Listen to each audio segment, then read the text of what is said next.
Bonjour à tous, bienvenue sur notre atelier qui allons vous présenter tous les dispositifs qui sont à disposition des salariés en CDI. Donc, nous sommes conseillères en évolution professionnelle à l'AFDAS.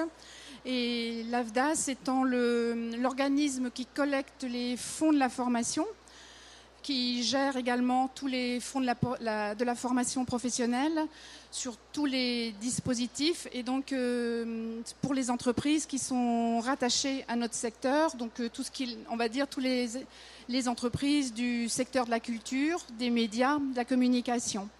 Donc là aujourd'hui, on va vous présenter tous ces dispositifs d'une façon plutôt générale, donc pour que ça puisse s'adapter à tout public. Donc on ne va pas focaliser évidemment sur l'AFDAS. Donc nous sommes deux conseillères là, donc il y a Séverine Ferrand, conseillère en évolution professionnelle, et moi-même Véronique Fayolle, qui est conseillère en évolution professionnelle.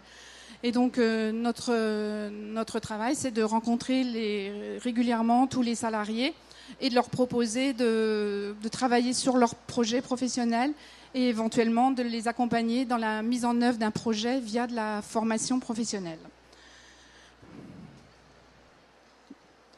Donc aujourd'hui, il y a plusieurs dispositifs qui sont à l'initiative des salariés.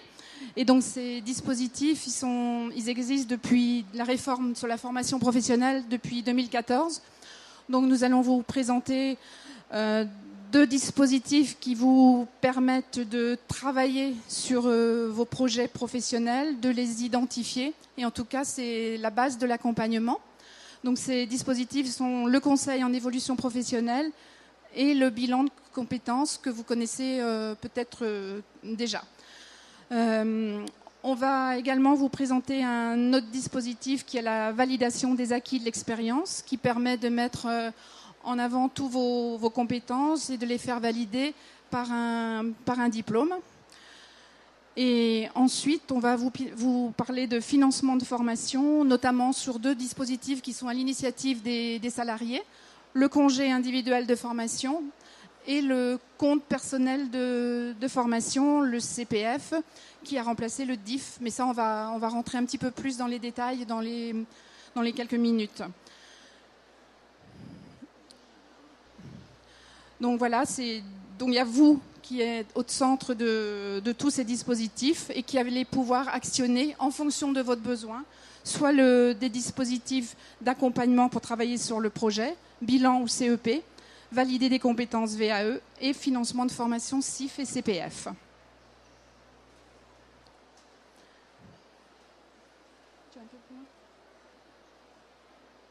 Donc, je vais passer la main à ma collègue Séverine qui va vous présenter un des premiers dispositifs dont je vous parlais, qui est le CEP, le conseil en évolution professionnelle. Donc bonjour à tous. Donc on va commencer par un dispositif d'accompagnement, le conseil en évolution professionnelle, qui est apparu en 2014 et les premiers CEP en 2015.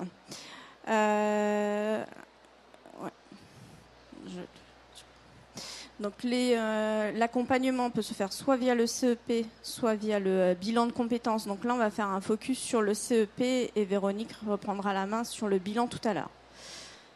Donc le conseil en évolution professionnelle, c'est un accompagnement qui va permettre à tout à chacun, à un moment donné de sa carrière, de se questionner sur son avenir professionnel tout en étant accompagné par un conseiller.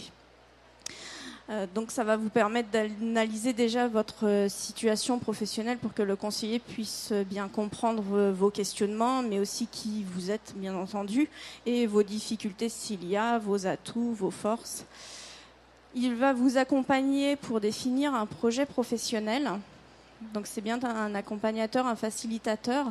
Il ne va pas avoir la réponse à toutes les questions, mais il va vous amener à trouver vos propres réponses. Et au final, il y aura un plan d'action pour la mise en œuvre du projet qui aura été défini donc en amont avec le conseiller. Le CEP, la loi prévoit 3 niveaux C'est pour ça qu'on a mis le 1, le 2, le 3. C'est vrai que vous, quand vous rentrez dans ce dispositif d'accompagnement, vous savez pas quand est-ce que vous êtes dans le 1, dans le 2, dans le 3. Ça, c'est au niveau de la loi, mais pour vous, un peu d'importance. Le premier contact que vous allez avoir, en tous les cas, ça va vous permettre de vous présenter. Donc, qui je suis, quel type de contrat, quel type de métier. Aujourd'hui, est-ce que vous rencontrez des difficultés? Quel type de difficultés? Est-ce qu'il y a des choses que vous aimez faire? Qu'est-ce que vous n'aimez pas faire? Pour que le conseiller puisse comprendre dans quelle situation vous êtes, qui vous êtes, et trouver la meilleure solution pour vous accompagner dans cette réflexion. Est-ce qu'il va poursuivre avec vous le CEP? Est-ce qu'il va vous orienter vers un autre opérateur CEP qui sera plus adapté à répondre à votre question? Les opérateurs, on les verra un petit peu plus loin. Ou est-ce qu'il va vous orienter vers un autre type d'accompagnement, le bilan de compétences qu'on verra aussi? Donc voilà, cette première étape, c'est vraiment faire le point sur vos besoins et comment y répondre. La deuxième phase, donc vous poursuivez dans le cadre du CEP et donc vous allez avoir un conseiller qui va vous être dédié pour ce travail sur le projet professionnel, savoir identifier un projet ou deux. Donc là, vous êtes toujours suivi par la même personne, quels que soient les opérateurs, et ce conseiller va vous aider à clarifier la demande, à identifier vos compétences, à mettre en lumière un projet professionnel, peut-être un plan A, peut-être un plan B, s'il y a besoin de faire une découpe dans le temps. Il va vous apporter une méthodologie, des outils pour vous permettre de vous poser toutes les questions et d'y répondre, pour clarifier les choses. Et définir, au bout d'un certain nombre d'entretiens qui diffèrent selon les opérateurs, un projet professionnel. La troisième phase, c'est la mise en œuvre du projet. Si vous avez identifié un projet professionnel qui vous oriente vers une réorientation professionnelle, on peut imaginer que vous allez avoir un besoin de formation. La mise en œuvre, c'est mettre en place une formation et donc quels sont les financements qui sont possibles pour mettre en œuvre cette formation. C'est peut-être tout simplement sortir de son entreprise, faire son métier mais dans un autre secteur d'activité. Il n'y aura peut-être pas besoin de formation, mais peut-être travailler un CV, travailler les réseaux sociaux pour travailler sa visibilité sur le marché de l'emploi. Ça fait partie aussi de la mise en œuvre du projet. Et tout ça, vous êtes suivi aussi par un conseiller dans cette démarche. Un CEP, donc c'est plusieurs rendez-vous avec votre consultant, répartis dans le temps. C'est des démarches qui sont assez longues, travailler sur son projet professionnel. Donc, en moyenne, un CEP, ça peut durer 4 ou 5 mois avec des entretiens qui reviennent ponctuellement dans ces 4 à 5 mois. Donc, le CEP, c'est un accompagnement gratuit et confidentiel. Ça a vraiment été la volonté de l'État, quand ils ont créé ce dispositif, de le donner accessible à tous. C'est pour ça qu'il a été mis gratuit. Confidentiel, donc c'est vraiment des choses qui sont échangées avec votre conseiller et vous, et l'employeur ne sera jamais mis au courant de cette démarche, sauf si vous souhaitez le mettre au courant.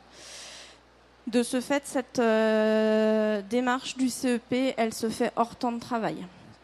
Je le précise parce que vous allez voir que le bilan, c'est différent. Hors temps de travail, ça veut dire que vous allez vous organiser, de vous libérer votre temps pour aller à vos entretiens avec votre conseiller ou conseillère. Un conseiller dédié, comme je vous le disais, donc c'est toujours la même personne qui va vous suivre dans toute cette démarche de réflexion. Et des rendez-vous qui peuvent se faire en face à face ou à distance. Certains opérateurs organisent aussi des ateliers de groupe.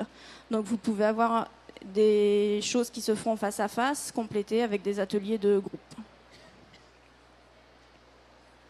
Au niveau des opérateurs, donc un opérateur, c'est qui peut donner un conseil en évolution professionnelle. La loi aussi a désigné des institutions pouvant donner le CEP. Donc il y a 5 institutions, donc tous les OPACIF. C'est pour ça que l'AFDAS, on est dans la boucle. Un OPACIF, c'est un organisme qui finance du congé individuel de formation. On en parlera aussi un petit peu plus tard. L'APEC, donc à l'APEC, ce sont toutes les personnes qui sont cadres qui peuvent bénéficier d'un CEP dans cet organisme. Pôle emploi va gérer tous les conseils en évolution professionnelle pour les demandeurs d'emploi. Cap Emploi pour les travailleurs en situation de handicap, mission locale pour les jeunes de 16 à 26 ans. Ça veut dire que selon votre situation, vous avez accès à des opérateurs qui vont être différents. Si par exemple vous êtes cadre dans un secteur de la culture, donc nous on gère les secteurs de la culture, vous pourriez choisir de faire le CEP, soit l'APEC, soit l'AFDAS. Inutile de faire un CEP dans les deux, bien entendu, la démarche sera la même. Les eaux passifs, on vous les a listés. Donc, un eau passif, c'est donc un organisme qui gère la formation dans le cadre du congé individuel de formation. Donc, les fonds, ce sont les entreprises qui versent des fonds à la formation dans ces organismes par secteur. Donc, on fait tous le même métier. On peut tous faire du CEP, mais selon votre secteur aujourd'hui dans lequel vous êtes, vous allez faire appel à un CEP via l'AFDAS, via la GECIF, via le FAFCA, etc.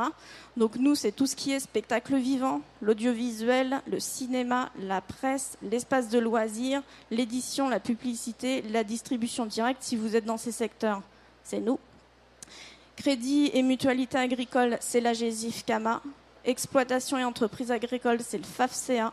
Travail temporaire ou si vous travaillez dans une agence d'intérim, c'est le FAFTT, la Banque de France, l'industrie électrique et gazière, RATP, SNCF, une AGECIF, les branches sanitaires, médico-sociales, sociales à but non lucratif, on est à l'UNIFAF, entreprise de l'économie sociale, habitat, organisme de régime général et sécurité sociale, Uniformation, coopérative agricole, industrie alimentaire, alimentation détaillée, Opcalim. Et si vous ne vous reconnaissez pas dans ces branches d'activité, c'est le fonds GECIF.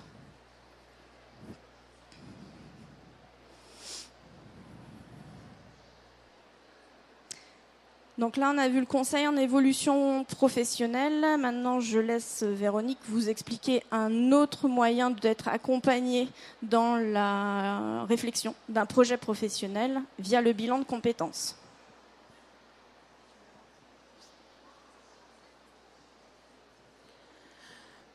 Donc, effectivement, le bilan de compétences, qui est un autre moyen de travailler sur un projet professionnel, donc fait aussi partie de l'accompagnement. Et le CEP, on va dire, il est un petit peu une alternative au bilan de compétences.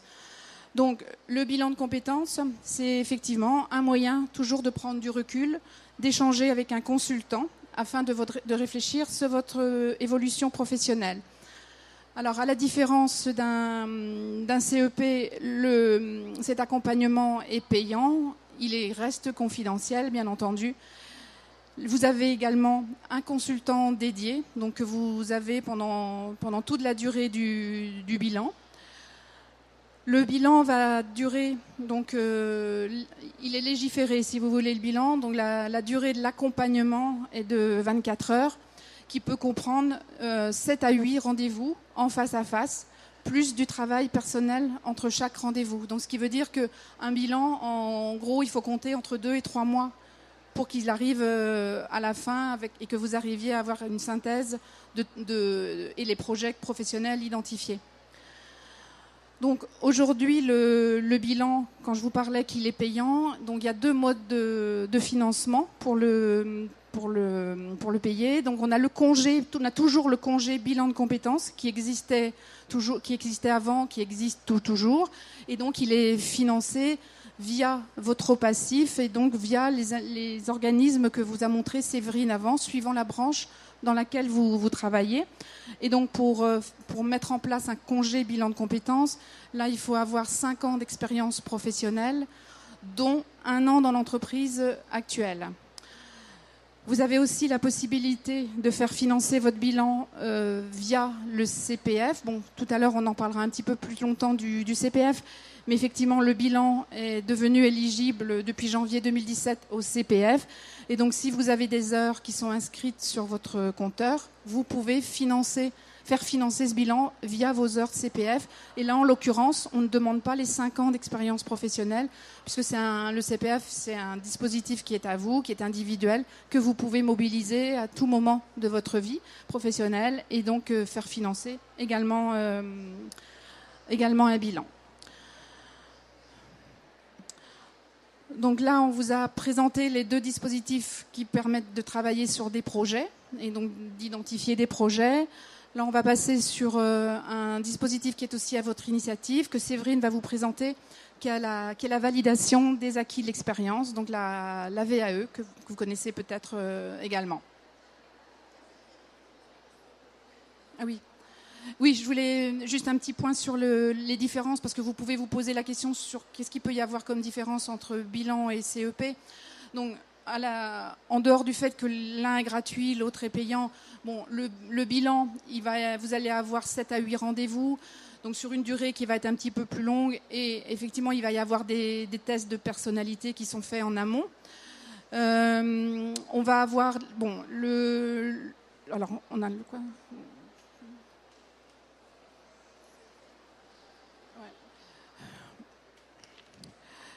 Donc on va avoir le CEP va s'adapter en fonction, aux besoins de la personne, c'est-à-dire qu'en CEP, vous pouvez rentrer à n'importe quel moment de vos démarches ou de votre situation. Un bilan, c'est vrai, comme il est légiféré, avec 3 phases qui sont obligatoires, donc c'est un petit peu là aussi une différence.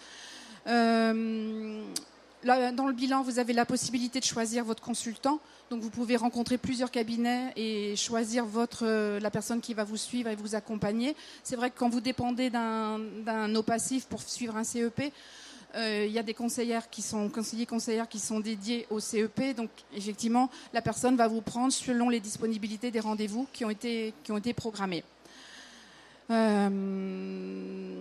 En gros, c'est les grosses différences, mais les deux, en tout cas, vont vous permettre de travailler sur un projet. Et donc, mais en tout cas, l'un est gratuit et l'autre payant. Oui.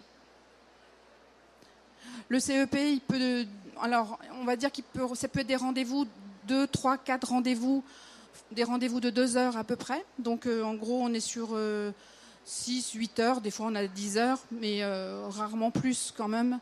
Voilà, donc c'est des rendez-vous en face à face, en principe. Ça peut se faire à distance aussi pour les personnes qui n'ont pas leur conseiller dans leur région, mais sur la région parisienne, la plupart du temps, ça se fait en face à face. Et donc c'est des rendez-vous de 2 heures pour également travailler sur vos compétences, pareil. Ouais. On aura possibilité d'échanger et poser différentes questions si vous avez, quand on aura présenter le PowerPoint, là, il n'y a pas de souci. Hein.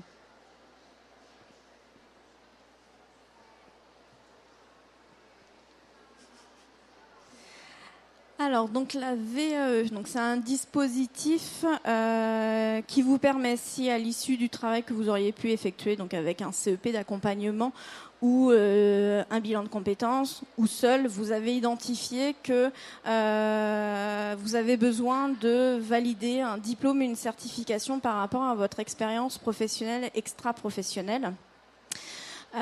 Vous avez la possibilité de faire reconnaître un diplôme ou une certification via la VAE.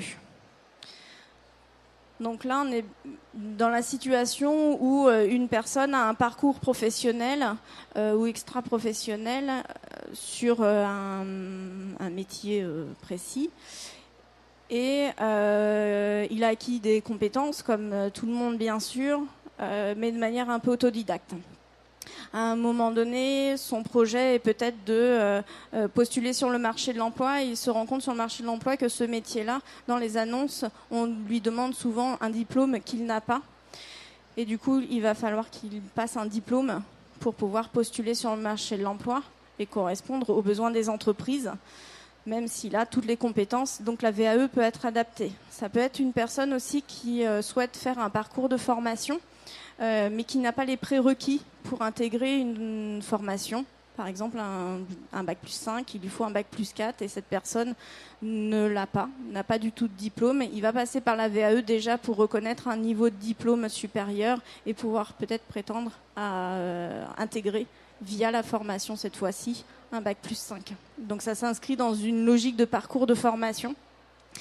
Et quelquefois, on a des gens qui veulent faire une VAE pour des raisons purement personnelles, où ils veulent savoir s'ils sont en capacité de valider un diplôme par rapport à toute cette expérience professionnelle qu'ils ont pu avoir. Donc la VAE, elle vous permet d'obtenir tout ou partie d'un diplôme, d'un certificat et d'un titre. Les modalités, c'est d'avoir 1 an d'activité par rapport à la certification visée. C'est 1 an d'activité, c'est tout nouveau, ça a été mis en place au 1er octobre 2017. La durée d'une VAE, c'est 24 heures.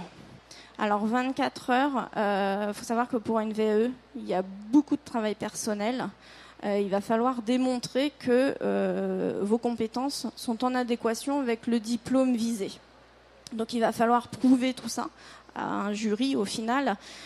Ces 24 heures, c'est des aides du tutorat, on va dire, que vous pouvez avoir, mais à côté, il va falloir faire beaucoup de choses seul.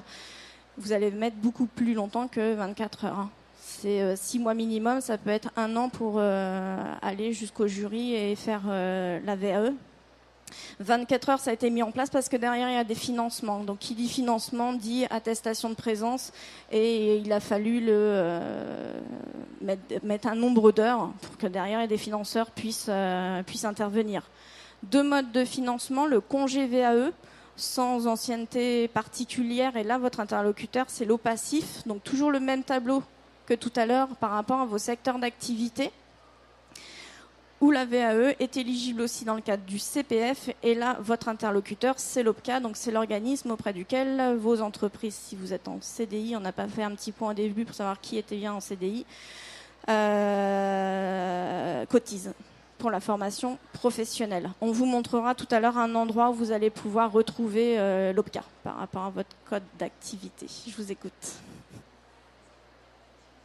Je ne vous entends pas, madame.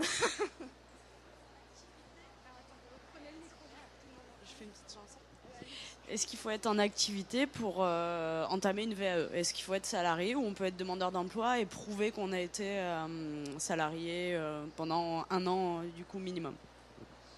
Alors la VAE, congé VAE, il est lié, vu que c'est un OPACIF, il est lié à votre contrat. Vous êtes en CDI? Demandeur d'emploi? CDD? Intermittent du spectacle? Créateur d'entreprise? Donc quand on parle d'OPACIF, ça veut dire que vous êtes sous contrat. CDD ou CDI. Le CPF, on en parlera tout à l'heure, c'est des heures qui vont vous suivre, quels que soient les aléas de la vie professionnelle. Donc, selon votre situation, le financeur va être différent. Vous êtes demandeur d'emploi, c'est Pôle emploi. Vous êtes en contrat, c'est un OPACIF. Vous êtes inscrit du coup au Pôle emploi en parallèle ou pas? Ouais, donc Pôle emploi. Ouais. Vous avez une activité de salarié, enfin à un moment donné, vous avez eu une expérience professionnelle. Ouais.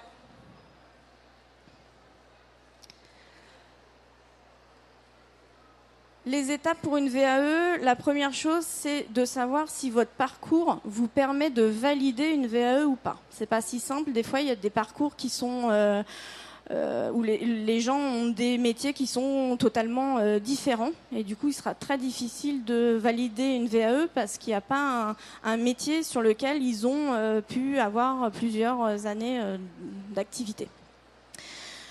Donc, première question, c'est est-ce que j'ai la possibilité, par rapport à mon parcours professionnel et toutes les compétences que j'ai acquises, est-ce que j'ai possibilité de faire une VAE et est-ce que du coup j'ai un diplôme et un certificat qui correspond à ces compétences? En fait, c'est ça la question. Si vous avez possibilité de faire une VAE, c'est oui, mais vers quel diplôme? Vers quelle certification? Ça, c'est les étapes les plus compliquées à mener. Enfin, la question à la base paraît compliquée, mais en fait, c'est simple. Vous avez pour ça des antennes VAE qui sont dédiées, c'est leur job. Et du coup, les antennes VAE, vous les trouvez sur ce site. Donc c'est ce qu'on vous a mis là en copie d'écran, mais vous voyez peut-être pas les adresses.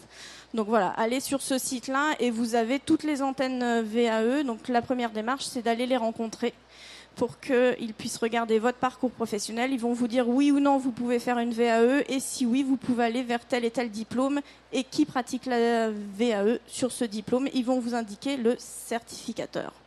Donc ce sera vers ce certificateur qu'il faudra aller pour aller les rencontrer et leur dire que vous souhaitez faire une VAE chez eux pour tel diplôme. Du coup, la première étape pour la mise en œuvre d'une VAE, c'est bien de prendre rendez-vous avec ces antennes VAE pour vérifier si oui ou non vous avez cette possibilité et vers quel diplôme. Prendre contact avec le certificateur que les antennes VAE auront pu vous indiquer. Et une fois que vous avez pris contact avec ce certificateur, c'est trouver le financement, donc soit vers l'OPCA, soit vers l'OPACIF, ou si vous êtes demandeur d'emploi, le Pôle emploi, pour le montage du dossier. On va passer au financement des formations professionnelles et je laisse la main à Véronique.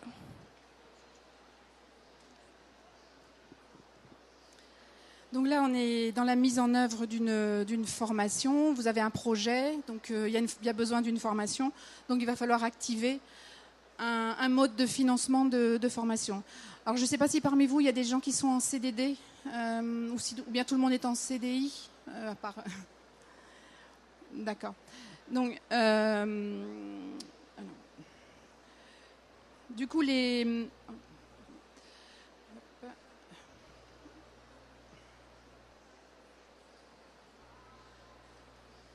voilà.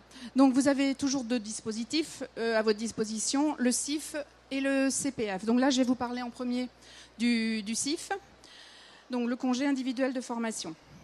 Donc, c'est un droit qui est à l'initiative du salarié à titre individuel et qui peut suivre une action de formation en lien avec un projet professionnel. Donc, ça veut dire, comme je disais, il faut avoir vraiment un projet avant d'actionner un CIF.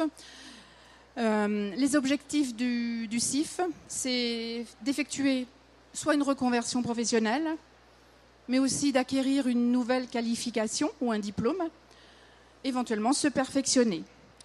Donc il faut savoir que votre droit au CIF, il est lié à votre situation professionnelle actuelle, donc notamment par rapport à votre type de contrat, puisque effectivement les conditions d'accès au CIF ne sont pas les mêmes pour une personne en CDI, en CDD, intermittent du spectacle, etc. Donc les conditions d'accès pour le CIF CDI. Donc, il faut avoir 2 ans d'ancienneté professionnelle, dont 12 mois dans l'entreprise qui vous emploie actuellement. Que vous soyez à temps plein ou à temps partiel, c'est pareil, les droits sont les mêmes. Donc, du moment que vous ayez ces 2 ans et 1 an dans l'entreprise qui vous emploie. Quand vous êtes en CDI, effectivement, et que vous avez repéré une formation qui va suivre dans le cadre du CIF, la première chose à faire, c'est d'obtenir l'autorisation d'absence de l'employeur. Et cette autorisation d'absence, effectivement, elle doit se demander à l'employeur au minimum 4 mois avant le début de la formation, étant donné que la loi prévoit que l'employeur a 30 jours pour vous répondre, soit par oui, soit par non, parce qu'effectivement, il a aussi la possibilité de vous demander de reporter votre projet de formation. Donc, la prise en charge du CIF, du congé individuel de formation, elle se fait via l'OPACIF, donc via les organismes dont on vous a présenté tout à l'heure. Donc, le CIF, il peut se faire soit sur votre temps de travail, et c'est là où il faut effectivement l'autorisation d'absence de l'employeur, soit hors temps de travail, et là, auquel cas, évidemment, vous n'avez pas d'autorisation d'absence à demander. La prise en charge, elle va porter sur trois domaines. Donc, on a le salaire. Donc, quand vous êtes en CIF, vous êtes toujours rémunéré par l'employeur. L'employeur se fait rembourser de vos salaires et charges par l'OPACIF qui aura pris le CIF en compte. Donc, le salaire est pris en charge entre 80 et 100%.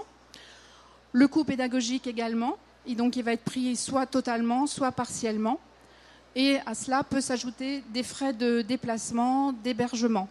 Là, de toute façon, à chaque fois que vous mettez un CIF en place, il faut demander les conditions de prise en charge de votre OPACIF, parce que d'un OPACIF à l'autre, ne sont pas forcément les mêmes.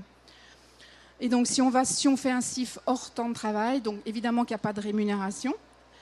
Le coût pédagogique, pareil, va être pris en charge, total ou partiellement. Et également, s'ajoutent les frais de déplacement et d'hébergement. Une petite chose, il faut savoir aussi qu'il existe un délai de carence entre 2 CIF, donc, qui peut aller de 6 mois à 6 ans. Effectivement, vous ne pouvez pas enchaîner des CIF les uns à la suite des autres. Donc 6 mois à 6 ans de carence en fonction de la durée du précédent CIF.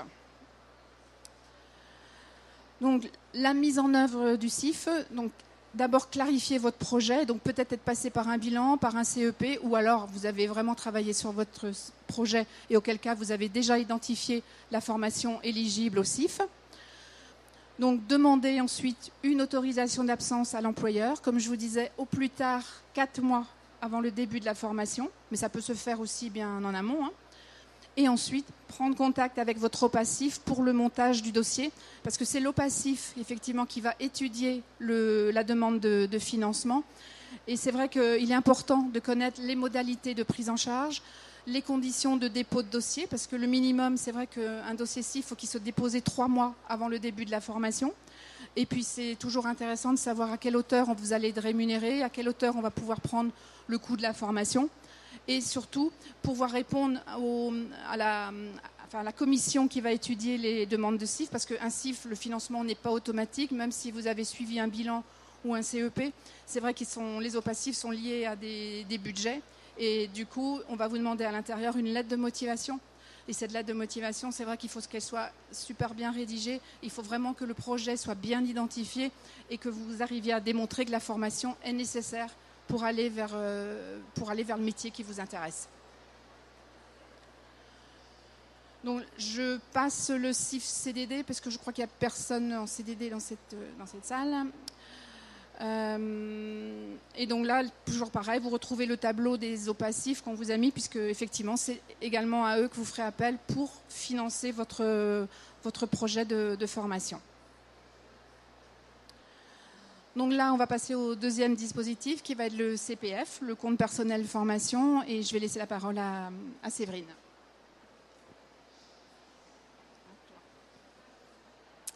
Alors, le CPF, il a été mis en place en même temps que le CEP, donc au 1er janvier 2015. Je ne sais pas si vous en avez déjà entendu parler ou pas. Ouais. Sur ce dispositif, donc avant, c'était du DIF, droit individuel à la formation. Ce dispositif n'existe plus, a été remplacé par le CPF. Le CPF, donc c'est des heures que vous allez acquérir tout au long de votre carrière par rapport à vos contrats de travail, enfin votre activité, et qui sont destinés à financer donc de la formation professionnelle. Donc tout actif va accumuler des heures de CPF. Les travailleurs indépendants, aujourd'hui, c'est pas encore le cas, mais ça sera possible en 2018 donc d'acquérir des heures avec la possibilité de voir des financements en 2019. Aujourd'hui, les CDD, les CDI, les intérimaires ont déjà des heures de CPF qui vont être acquises et il y a la possibilité de faire des demandes de financement. Je retourne voir mon ami du fond de la salle qui a une question. Ouais, ma question, elle est de savoir quelle est la source de l'information, puisque je vais être indépendante. Je suis demandeur d'emploi, mais le but c'est d'être indépendante. Et la source est sûre, il y a une loi ou un texte qui est sorti et qui dit qu'on va pouvoir utiliser notre CPF en tant qu'indépendant, qu'on va pouvoir cumuler des heures. Il y a une source. Alors oui, ça a été, c'est inscrit, c'est récent, du coup, cumulé en 2018 et sur 2019. Franchement, on va voir tout à l'heure, il y a un site qui est dédié au CPF, où en tant que CDD, CDI, enfin sous contrat, ces heures, elles sont créditées automatiquement, vous n'avez pas de démarche à faire. Pour les indépendants, qui va calculer les heures et qui va créditer les heures? Pour le moment, franchement, je ne sais pas. Ouais. Donc c'est un droit universel qui permet de suivre des formations à votre initiative, au même titre que le CIF.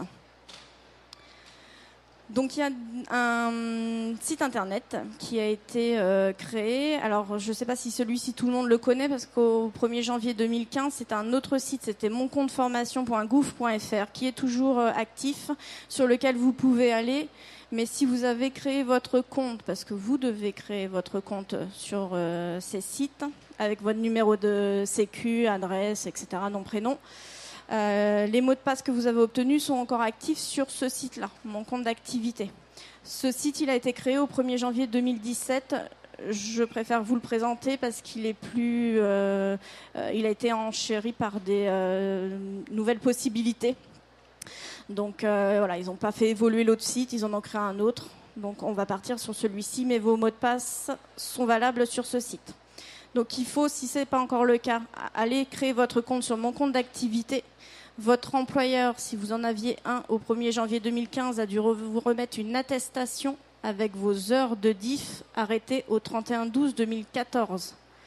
Ces heures de diff notifiées dans cette attestation, il va falloir les indiquer sur ce site quand vous allez vous créer votre compte. Vous allez avoir 2 comptes, compte CPF, avec des heures qui sont déjà indiquées sur l'activité 2015-2016 et les heures que vous avez pu acquérir dans ce cadre-là. Et vous allez avoir un compteur heures de diff qui est vide. C'est à vous d'indiquer ces heures. C'est du déclaratif et c'est ce qu'il y a sur l'attestation. Demain, il y a une demande de financement. Le financeur va vous demander de sortir du déclaratif et de nous présenter votre attestation qui mentionne vos heures de diff. Vous avez une question ? Si on l'a fait précédemment sur le site, l'autre site, ça a été reporté là ? Ouais. Si vous l'avez fait sur mon compte formation, vous vous loguez avec vos mots de passe ici et vous allez tout retrouver. Du coup, sur ce site, qu'est-ce qu'il y a de nouveau ? Possibilité de décrire votre parcours et d'identifier vos compétences. Ça n'existait pas sur l'autre site, pardon. Mais projet de formation, de faire des recherches sur les métiers envisageables, qui vous sont envisageables. 3 comptes d'heures CPF, sur lequel on va se pencher un peu plus, le CEC et le CPP. Ces 3 comptes-là, CPF, CEC, CPP, c'est ce qui constitue votre compte d'activité. Je vais passer assez rapidement, mais pour que vous compreniez. Donc là, on est sur les heures que vous allez acquérir par rapport à votre activité professionnelle et qui vous permettent de financer de la formation. Le CEC, c'est pour les personnes qui font partie d'associations en tant que bénévoles, service civique par exemple, service militaire et autres particularités, vont cumuler aussi des heures et ce sera indiqué ici, mais ça se fera automatiquement aussi. Et le CPP, donc le compte prévention pénibilité, c'est sur certains métiers, travail de nuit par exemple, reconnu pour une certaine pénibilité, ils vont acquérir pas des heures mais des points qui vont leur permettre de financer soit de la formation, soit de partir à la retraite plus tôt, soit de mettre en place un temps partiel sans perte de salaire. Donc voilà, il y a trois possibilités d'avoir soit des heures, soit des points, et pas pour avoir accès forcément de la formation. Et derrière, vous avez possibilité d'enregistrer tous vos salaires de manière dématérialisée. Donc on va revenir sur le CPF parce que c'est pour financer de la formation et c'est notre cœur de métier. Donc au niveau du CPF, vous allez acquérir par an 24 heures de formation pour un temps plein. Après, c'est proratisé si vous êtes à temps partiel. Jusqu'à 120 heures. Passer ces 120 heures, c'est 12 heures par an, jusqu'à un plafond de 150 heures. Vous ne pouvez donc pas en cumuler plus. 16 heures vont pouvoir s'acquérir tout au long de votre vie professionnelle, quels que soient les contrats. Et votre solde d'heures de diff, c'est ce que je vous disais tout à l'heure, c'est vous qui allez l'inscrire sur le site. Attention, ce compteur d'heures de diff, lui, est utilisable jusqu'au 31/12/2020. En 2021, s'il n'est pas utilisé, vos heures de diff vont disparaître et vous n'aurez plus que vos heures de CPF. Ça veut dire qu'aujourd'hui, vous avez un double compteur. DIF, CPF. En 2021, il n'y aura plus que les heures de CPF.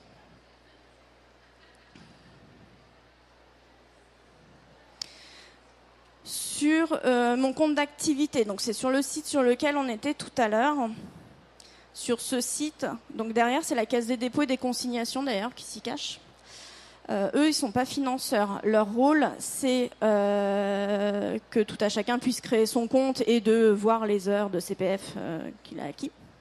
Et aussi de vous indiquer les formations qui sont éligibles dans ce cadre de financement. Il y a des listes qui ont été établies par les partenaires sociaux. Le CIF, vous pouvez présenter aux financeurs la formation que vous souhaitez. Dans le cadre du CPF, ce n'est pas le cas. Donc, quand vous avez identifié un projet professionnel, un besoin de formation et que vous en êtes à la question comment je fais pour le faire financer, il faut passer par ce site pour vérifier si vous pouvez vous appuyer sur ce mode de financement ou non. Si la formation ne ressort pas, ça ne veut pas dire que vous n'allez pas avoir de financement, mais que ça ne sera pas dans le cadre du CPF, peut-être que c'est dans le CIF. Dans le CPF, il y a des formations qui sont éligibles, accessibles à tous. C'est ceux qui sont ici. Donc, on ne voit pas très bien. Formation Cléa, donc c'est les formations qui vont permettre à une personne de comprendre la configuration d'un PC, par exemple, d'apprendre à apprendre, tout simplement. Il y a toutes les formations d'aide à la création d'entreprise. Vous avez la VAE, qu'on a vu tout à l'heure, le permis de conduire, si celui-ci vous permet d'accéder à un emploi, et le bilan de compétences. Donc ça, c'est accessible à tous. Ensuite, vous avez des listes qui ont été établies par les partenaires sociaux à 3 niveaux, national, régional, branche d'activité. Ils ont regardé sur le marché de l'emploi les besoins, où on avait du mal à trouver des gens qui correspondaient aux besoins des entreprises. Et ils ont facilité l'accès à la formation et ils ont mis ce mode de financement. Le principe, c'était celui-ci. Du coup, quand vous allez rechercher une formation sur le CPF, 3 questions vont vous être posées. Quel est votre statut? Est-ce que vous êtes salarié, demandeur d'emploi? Il y a intermittent du spectacle, par exemple. C'est la liste nationale qui va concerner les salariés. Ici, on va vous demander le code postal de l'entreprise dans laquelle vous êtes aujourd'hui. Ça va être votre liste régionale. Et ici, la branche d'activité dans laquelle vous êtes aujourd'hui, ça va être votre liste de branche. Le système informatique identifie du coup les listes qui vous concernent. Et ici, vous mettez l'intitulé de votre formation. Si ça ressort, vous pouvez vous appuyer sur ce mode de financement. Si ça ne ressort pas, ce n'est pas le mode de financement qui correspond. Donc, faire attention quand vous voyez sur les sites des organismes de formation, des fois ils vous disent éligible au CPF, mais est-ce que c'est sur vos listes? Ça, ils ne le précisent pas, donc toujours bien faire cette recherche parce qu'ils ne vont pas jusqu'à le préciser. Tout à l'heure, je vous disais pour votre OPCA, je vais vous montrer où vous pouvez trouver l'OPCA qui vous concerne, parce que le CPF, c'est l'OPCA qui finance, donc votre interlocuteur. Ici, posez vos questions, vous cherchez... Trouvez mon OPCA et là du coup vous mettez votre numéro de SIRET, pas de SIRET, le code NAF ou le code APE qui apparaît sur votre bulletin de salaire et votre interlocuteur sera identifié.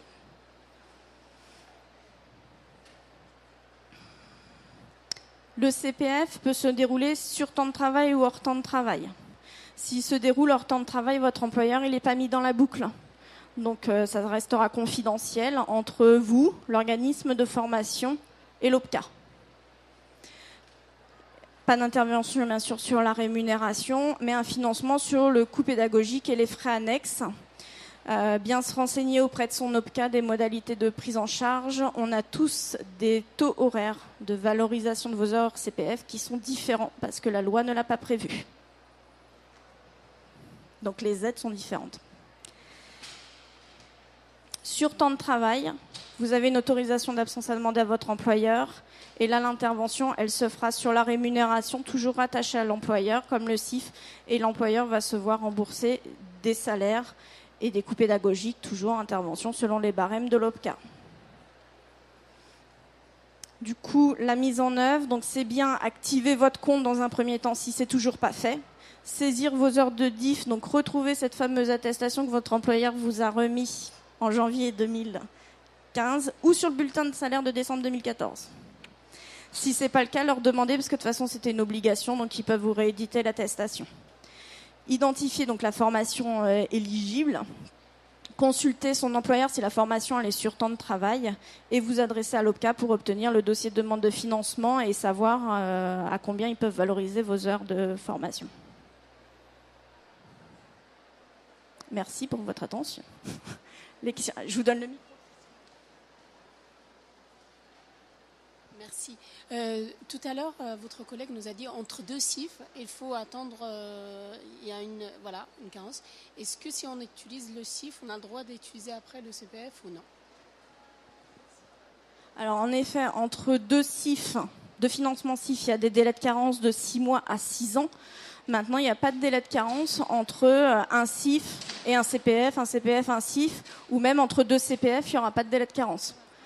CPF, tant que vous avez des heures, vous pouvez demander dans ce cadre-là, et il n'y aura pas de délai de carence entre ces deux modes de financement. Ouais.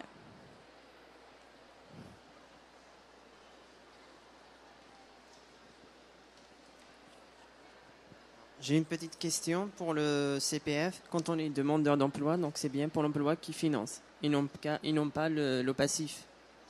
Et juste une dernière, la durée du bilan de compétences, c'est 24 heures. Si j'ai cumulé moins de 24 heures sur mon compte CPF, est-ce que je peux toujours procéder à un bilan soi-disant partiel ou alors c'est minimum, il n'y a pas en dessous de 24 heures? Là, vous êtes demandeur d'emploi, du coup ? Ouais. Alors, pour les demandeurs d'emploi, l'interlocuteur financier pour le CPF, c'est Pôle emploi. Si vous êtes en poste, attention, c'est pas l'OPACIF, c'est l'OPCA. Bon, là, en l'occurrence, pour vous, c'est Pôle emploi. Si vous avez moins de 24 heures, pour Pôle emploi, il faut vraiment les contacter. Ils ont peut-être d'autres modes de financement. Ça, les PF, c'en est un mode de financement. Après, ils en ont peut-être d'autres. Là, sur l'année... Ouais. Après, sur cette année, 2017, il y a ce qu'on appelle des abondements qui sont possibles. Donc, ça veut dire que vous avez peut-être que 10 heures. Vos heures de diff ? Alors, faut les mettre. Si vous en avez, faut les mettre. Mais si vous êtes dans cette situation, malgré tout, de ne pas avoir assez d'heures, sur 2018, il y a des abondements. Je ne sais pas si ça va être reconduit, mais ça veut dire que si vous avez que 10 heures et le bilan, c'est 24 heures, le financeur peut rajouter les heures manquantes. Vous ne pouvez pas, par contre, suivre un bilan partiellement. C'est 24 heures, la loi l'affiche à 24 heures, vous ne pourrez pas moins. Après, il y a le CEP aussi, avec le Pôle emploi.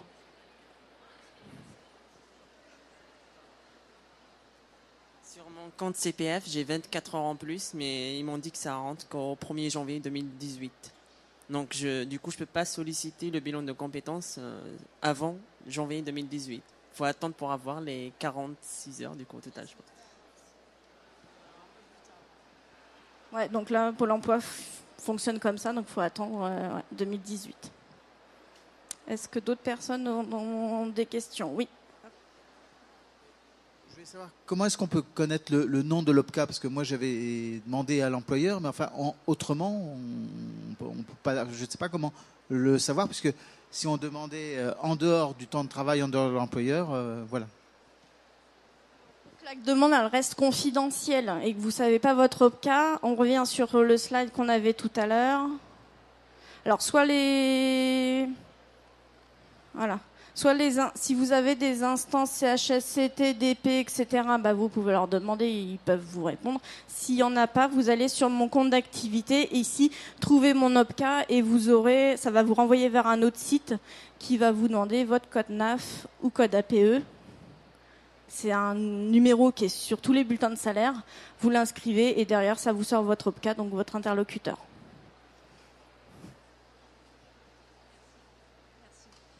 Ma question, c'est comment récupérer les heures CPF qui n'ont pas été comptabilisées par les différents employeurs ? C'est mon cas.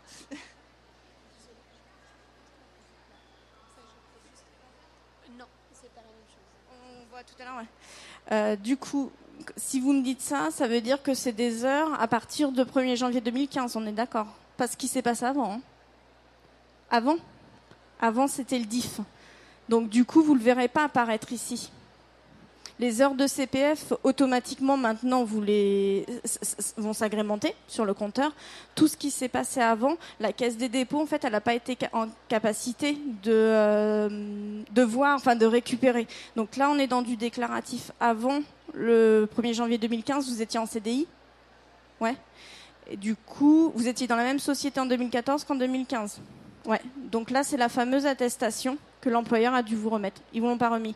Bulletin de salaire décembre 2014, regardez, si vous ne l'avez pas, vous leur demandez cette attestation, c'est une obligation.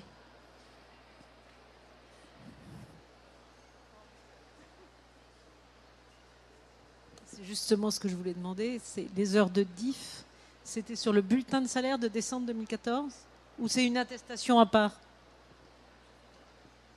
L'obligation, c'était sur une attestation à part. Sur le mois de janvier 2015, ça devait être remis à tout salarié. Maintenant, dans la pratique, on se rend compte, nous, que certains de nos adhérents l'ont indiqué sur le bulletin de salaire de décembre 2014. Mais c'est pour ça que si vous ne l'avez pas, vous êtes en droit de demander cette fameuse attestation. En fait, la question, c'est dans le cadre d'une demande CIF sous contrat CDI. Comment on peut savoir si le coût pédagogique peut être global ou initial?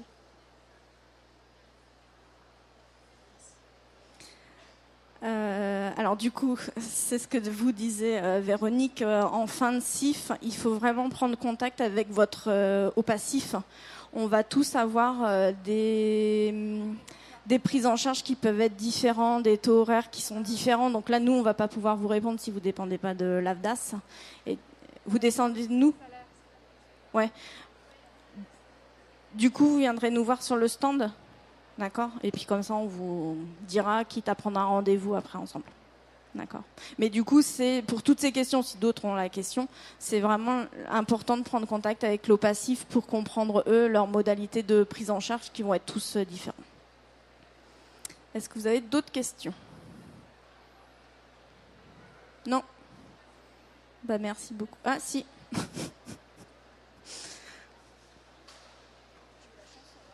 C'est plutôt une prise de parole qu'une question. Je vous ai parlé tout à l'heure. Alors je me lève, je ne sais pas si ça va être mal perçu, mais c'est pas grave, je le fais quand même. Je vous ai dit que j'étais demandeur d'emploi, c'est le cas, et je vais créer ma société. Et ma société, ce sera du conseil en formation professionnelle. Donc pour toutes les questions aujourd'hui que vous avez, moi-même j'ai des réponses, notamment concernant le CPF. L'AFDAS c'est très bien, mais c'est pour ceux qui sont dans le culturel, c'est ça, les musiciens, les intermittents du spectacle. Maintenant, chacun d'entre vous, en gros, chacun d'entre vous, vous faites partie d'une branche professionnelle particulière. Donc voilà, il y a des personnes comme moi qui vous conseillent, qui vous accompagnent et qui vous font l'historique et qui vous aident dans les démarches administratives. Donc voilà, c'est pas de la pub que je fais, mais c'est voilà, pour vous dire que je suis là, que d'autres personnes que les CEP sont là aussi pour vous accompagner dans les démarches de manière gratuite dans tous les cas. Voilà.